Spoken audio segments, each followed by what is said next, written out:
আমি অ্যাডভোকেট গোবিন্দ প্রামাণিক, মহাসচিব, বাংলাদেশ জাতীয় হিন্দু মহাজোট। গতকাল বিকালে শেখ হাসিনার পদত্যাগের পরে এদেশের হিন্দু সম্প্রদায় মনে করেছিল যে তাদের উপর বিশাল একটা হামলা, লুটপাট, অগ্নিসংযোগের ঘটনা ঘটবে।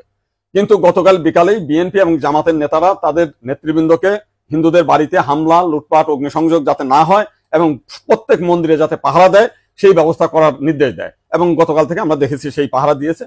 সাধারণভাবে হিন্দুদের উপরে বড় কোনো মন্দিরে কোনো হামলার ঘটনা ঘটে নাই। কিছু আওয়ামী লীগের হিন্দু নেতা আছে যারা বিভিন্ন সময় লম্পঝম্প করেছিল, তাদের বাড়িতে, শুধু হিন্দু বাড়ি না, মুসলিম আওয়ামী লীগ নেতাদের বাড়িতে হামলা হয়েছে, লুটপাট হয়েছে এবং সামান্য কিছু সুযোগ সন্ধানী এলাকা ভিত্তিক তারা কিছু সামান্য মন্দিরে হামলা করেছে, সেটা ব্যাপক বিষয় না। কিন্তু আমরা দেখলাম যে ভারতের রিপাবলিক এইটাকে নিয়ে ব্যাপকভাবে রিউমার ছড়াচ্ছে, নানান কিছু মিলে উদ্ভট কথাবার্তা বলছে। এবং আজকে দেখলাম শেখ হাসিনার নিয়ে তারা কাহিনী তৈরি করছে, বঙ্গবন্ধুর স্ট্যাচু ভাঙছে, সেটা নিয়ে তারা খুব দুঃখে সাগরে ভাগছে। আমার এক সাংবাদিক ফোন দিয়েছিলাম, তাদের বলেছি যে আপনারা যদি শেখ হাসিনার জন্য যদি এত কান্না আপনাদের মধ্যে আসে, তো শেখ হাসিনা ভারতে গিয়েছে,